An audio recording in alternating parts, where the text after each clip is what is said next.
Hey guys, this is Caller with another triple commentary here with Klazart and Moletrap. We're going to be casting the last game of Group D of the round of 16. This is Fantasy versus Backho.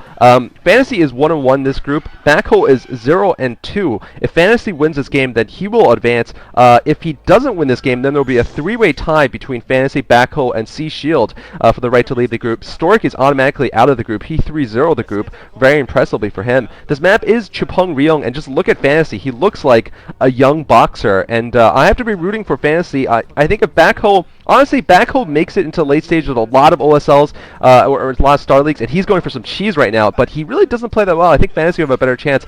He's going for some super cheese, though. I'm going to pass along to Klazart. Yeah, Backho sending the probe out very early before even the first pylon is up. He's going to plant his first pylon probably right on top of Lights, on top of Fantasy. It'll be interesting to see how well Fantasy scout. These kind of maps are always susceptible to this kind of strategy, especially if the opponent doesn't scout. He's gotten the pylon down, he's hidden the probe behind it, and it's just a question of scouting or not scouting. It really is a throw of the dice when you do a strategy like this.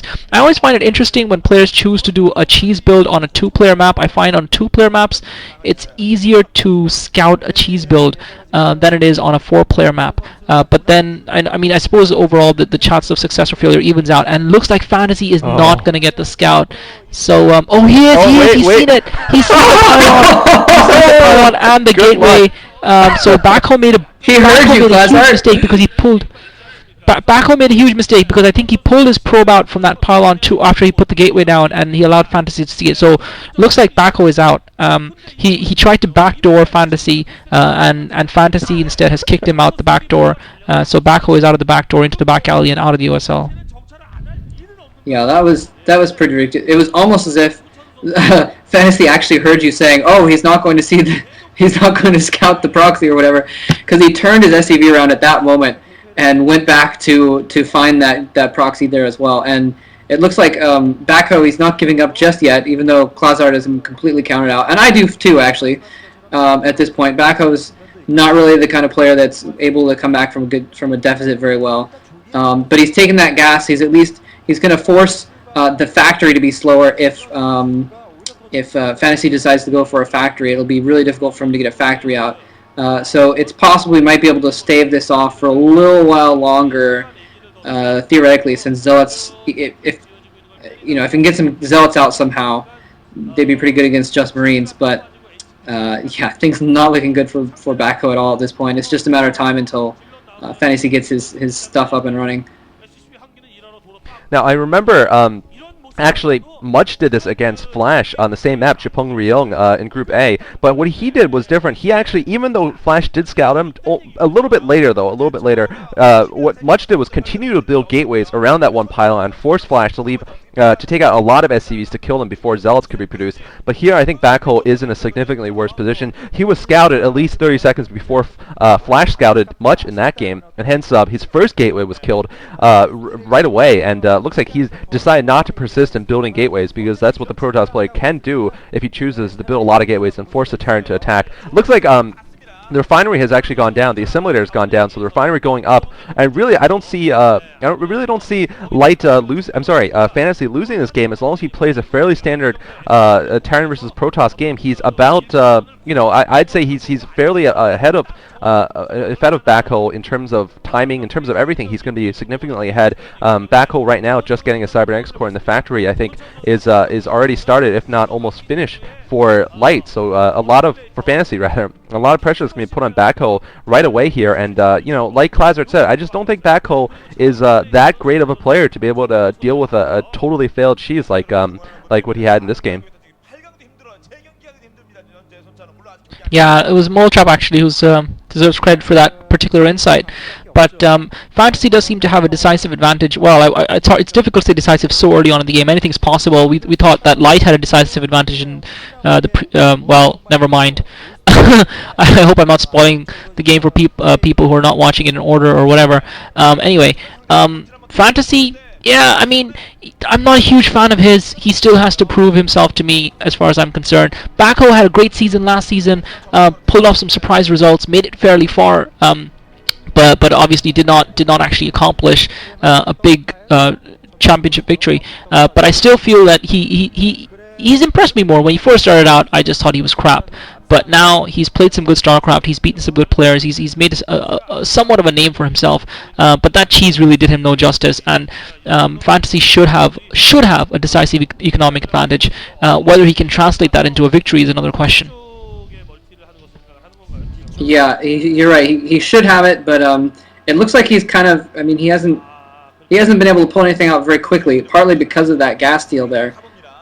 So he wasn't able to press things home very, very quickly. So things are almost evening out. The longer this game runs, the more of an opportunity Backho has to kind of catch back up. And Backho, for some reason, venturing in with a single Dragoon. I guess he wants that Dragoon to die. I don't know. I guess he just wants to kind of prevent things. That Dragoon's... As soon as Fantasy moves out with those Marines, he can take out that Dragoon pretty easily. So it's a little bit silly, but it at least looks to be trying to distract Fantasy and also see what's going on in all the SCV season. So the SCV is going to be able to get in there and... he spots the Templar Archives going down! So the only chance Fantasy Backho had was coming back with something else like Dark Templar to get back in the game with some strategic advantage. But now I think it's pretty clear that Fantasy will be able to... He'll have enough time to combat that and deal with the Dark Templars when they come out. And things just slipping more and more away from Backho every minute. Yeah, Backho got a little bit unlucky there, and also really, it was just funny to watch. It is very possible, obviously, for an SCV to slip past there. Looks like Siege Mode's up, and Backho's little push here is not going to succeed. It is easy for the SCV to slip out, but Backho got unlucky there. I think he could have positioned a probe there, or positioned his Zealot a little bit better, and I think that ramp was actually blockable. I'm not sure exactly, though. Someone will have to get back to me on that. But anyway, it looks like Backho now going to set up his natural expansion, but he is significantly behind. And he, really, I don't know if Backho is going to be able to handle this because he has a Templar Archives out. He's still going for the Dark Templar, but really, he's facing a Terran opponent with mines and most likely an Engineering Bay. Yeah, there's the Engineering Bay with a turret out. Sorry, I guess he doesn't have mines. I guess he chose to go for the turrets, but regardless, he's facing a Terran player who's very well defended against any kind of walking DTs as they're going to be marching in. So pretty much I see Fantasy just, as long as he doesn't make any glaring errors, I see him just being able to take the very large economic advantage and really bring it home. And I think this will be the last attack for Backho. Why don't you commentate for us, Klazart? Or not the last attack, but really the, well, I guess it wasn't the last attack, but anyway, keep going. Yeah, it was a limp attack that limped in and limped out without really making any sort of statement. Both players, interesting enough, psyching each other out.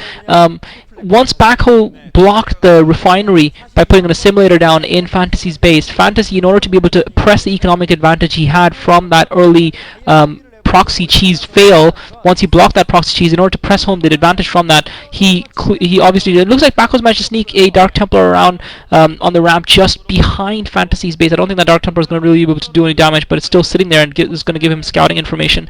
But Fantasy had to put that expansion down because he wasn't able to take the tech lead, and Backho conversely had no choice but to go for some sort of a tech build immediately because he was behind in terms of economy. So he needed to get some sort of tech out, either a Reaver or DTs or something, to try and do some damage to Fantasy, and it was obvious that he wouldn't have time to get a drop going. He wouldn't have had time to get shuttles and DTs, so he just chose to go with the ground TDs. Unfortunately for him, he didn't stop the scout, and now Fantasy's actually in Backho's base, sneaks in 3 or 4 probe kills quickly with 2 vultures, and that's going to really sting Backho. The 2 or 3 probe kills isn't a huge amount, but considering that Backho is already behind, that's going to sting him in the rear. Yeah, and Moletrap's actually away from keyboard right now, so I'm going to go pick up from him. But it looks like mines being set up everywhere, and Backho doesn't have an answer yet. He doesn't have observers out yet, or he doesn't have one in the area. No, he doesn't, because he went Templar first. He doesn't have that robotics facility, and this is going to hurt him even more here. Look at his Dragoons there. They're sort of frozen in position. They know that they can't walk in either direction. Yeah, those 2 Dragoons are trapped in no man's land there, literally in the middle of the trenches. And oh, they're going to try to march out, and they're going to get obliterated here. Wow. And looks like Fantasy once again is going to do more economic damage. Backho having to retreat those probes he was about to Maynard over there. And Backho just really... Looks like some foreigners actually. Never GG loves Backho. Never GG, and sadly, no one else does. Wow, that is an insulting sign. But Never GG is I think a Korean American. Who is living in Korea and casts for Team Liquid. But anyway, so we're seeing Backho trying to get some map control with the Dark Templar, with the Dragoons in the middle. But really, at this point, Fantasy is just has a significant lead. He's managed to stop the expansion from doing anything in the upper left. I just don't know what Backho can do at this point. What do you think he can do? There's not much he can do. He really is in a sad position, unfortunately for him. He's just getting completely wiped all over the floor. He's going to lose that expansion and all the resources he invested in. Not only he's lost pros, but he's also lost that expansion at the top left-hand corner of the map. And I think you've got to give a lot of credit to Fantasy. I mean, StarCraft to me is so beautiful because it's in this game, for example, it's a perfect demonstration of Newton's third law of physics, which is that every action has an equal and opposite reaction, and really you can see the causality of quantum physics coming through in this game, where the first initial choice made by Backho of going for that proxy cheese has dictated pretty much how the game has been played from that point on, and it's like gravity. It's just inevitable, and then it's event following event following event, leading finally to the collapse of Backho's universe and his expulsion, probably from the OSL. He has got a decent-sized ground force built up. If he can catch Fantasy off guard with some sort of a flanking maneuver, deal some significant damage to his forces, and then maybe a little bit of economic damage, he might have a blink of a chance. But personally, I don't see it happening. So I guess Backho's attempts to expand are actually just leading towards heat death of his universe. Sorry, just to try and stretch that analogy a little bit. Anyway, yeah, you're right. That's basically what it comes down to a lot of time. It's just the slow, gradual building up of an advantage, and I don't think that Backho really has what it takes to try and counteract that snowball effect that usually happens here. I don't actually see a lot of forces on the ground for Fantasy. I mean, he's got a pretty good defense set up with what he has, but it looks like he hasn't quite decided to go in full macro mode yet, or maybe he's just not terribly good at macro. Well, he's maybe not good enough at macro, or maybe he's just not on it here today. But it doesn't seem like his army is that large. Maybe I just haven't gotten a good look at it yet. But I guess it's feasible that if Backho somehow pulls out a big victory, he can come back here. But he's already been denied an expansion, and now we see that Fantasy is setting up for another expansion as well. Look at this. Backho's main is going to be mined out before too long goes by. So yeah, I always try and give players the benefit of the doubt and try and imagine a way that they could feasibly come back from a horrible situation, but it's just really not likely for Backho to come back right now. Yeah, I have to say, Backho's universe, not even going to end with a bang. I think it's going to end with a whimper, actually, as he slowly grinds himself into oblivion. Because what will happen is he'll just start getting mined out. He won't have the tech, and looks like he's actually going to try to end it with a bang, though. Never mind, he's going to try to go and do the damage he needs to do now, because he knows he's economically behind. He needs to be able to win against Fantasy. Unfortunately, though, he spread out his forces very, very thinly. He really not attacking like a Protoss should. He should be finding one weak point and trying to take it down. He spread it across, though, throughout the entire way, but actually no, it looks like he's actually managed to take out most of the tanks in the north and the south. I guess I underestimated how many troops he had, and looks like his pure gateway level unit here, by gateway level unit, I mean just a pure Dragoon and Zealot play here has actually managed to break through the front lines, but more speed lots coming out here. Very interesting, and actually, dare I possibly mention this, but this is actually reminiscent of Reach's play in the early days. Of course, Backho is by no means anything like Reach at all in manliness, height, playing style, or ability to play well, or ability to bench hundreds of pounds of weight, but but it is reminiscent of Reach's playing style, which back in the old days was to not go for any tech, just go straight speed lot Dragoon and just hope you can rush in and kill off the Terran player before he just overwhelms you with higher tech. Basically, that's why Reach eventually got the name Spirit Toss, because when he attacked, all of his Zealots would just be little spirits flying into the air, but eventually he would get enough speed lots right into your tanks that he would actually win these fights. But Backho coming close there, and very surprising, I have to say. Yeah, I think at the end of that final fight, Fantasy survived with one tank and a couple of Goliaths just in the nick of time. I think the problem, unfortunately, for Backho is Fantasy did look to be a little bit thin on the ground. He did look to have not too many forces, and that was something that I was worrying about. As we saw Backho massing, I did see that Backho had a lot of zealots, and Fantasy didn't really seem to have enough vultures, and his vultures were slightly spread out as well. The problem is that Fantasy is much better able to recover, so Backho used up a very large army there, clearing that middle ground for him, but he hasn't really been able to follow that up by doing any substantial damage on Fantasy or by extending his own economic position to one of better strength. Fantasy, on the other hand, had the better economy and should really have been able to macro back up by now and produce a large ground force, but I don't see it. I don't see Fantasy's massive ground force that he really should have out on the ground right now. It looks like Backho has rebuilt almost his. Fantasy now harassing Backho a little bit again at the expansion just south of the 12 o'clock position. Looks like Backho ready to advance yet again with another attack, trying to get in within the range of the siege tanks, and he's going to try and go up the ramp. It's always difficult to go up the ramp. This time Fantasy does have a lot more vultures, not nearly as many siege tanks. He only has got about 3 siege tanks there, but because of the advantage of the ramp, he's going to be able to hold that off. And this time he brought more than enough vultures to be able to hold his defense. He's got about 20 vultures and 3 siege tanks, and looks like he's managed to sneak another couple of vultures into Backho's main to do a little bit more harass damage. But yeah, Backho mined out in his main, doesn't have a lot of expansions. Unfortunately for him, that attack, even though it was a great one, it just came too little too late, and even though he won the battle, he's lost the war. Yeah, it's almost as if his economy wasn't doing very well. He was in a bit of a recession, and that attack was kind of like a stimulus package, trying to get things moving again, trying to clear up enough space for his economy to start going, but it didn't work, and now the only thing that could possibly save Backho at this point would be a $700 billion. Yeah, John McCain arrived to try and help Backho and ended up losing Backho the game. Exactly. I don't think Backho's going to get a $700 billion bailout at this point, since you're not allowed to type in pro games, and so he can't just type power overwhelming to get some. Show me the money. Show me the money is what he needed.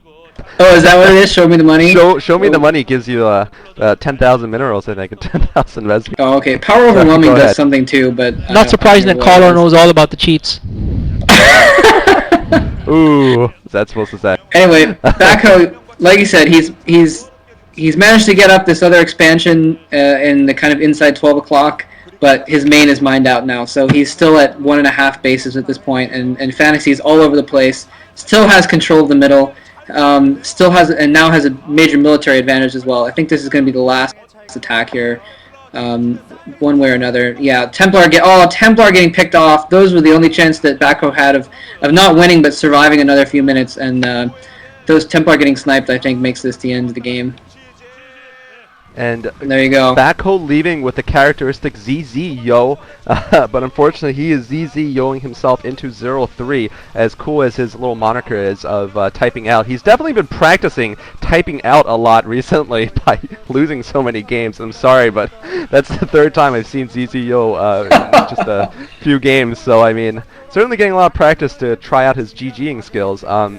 Backho, really just looking very weak this entire game. I did like his one attack in the middle, but I think it was more out of desperation than out of brilliance that he chose for the all-basic unit attack there. Reach would do this consistently as a strategy. He would actually, back in the old days against, for example, Reach versus Boxer, a short plug for one of my old casts, but in the OSL Championships, Reach often did this on purpose. He would actually not go for tech, just go for maybe 6 gateway Zealot Dragoon off of 2 bases, and then just try to overwhelm the Terran with pure zealots, speedlots. But I hardly doubt Backho did this on purpose. By the way, just my spies have told me that that Never GG is actually not Korean American. She is actually someone who's teaching English in Korea, but not Korean American. I was getting her a little bit confused with Little Susie, actually, also from Team Liquid. But in any case, I hope you guys enjoyed this game. Any final thoughts from you two, Klazart and Moletrap? I think Backho got what he deserves. That's about all I have to say. Yeah, I don't know about whether he deserved it, but he certainly was the chief architect of his own downfall there. Alright then, hope you guys enjoyed this night of casting. Thanks for watching. Alright, I'm going to go and Nice political. I've been trying to keep politics out of my commentary, so I would have tons to say. But now we're gonna get like 300 comments in this video, I bet. Anyway, hold on. Gonna stop the That recording. one couldn't be avoided.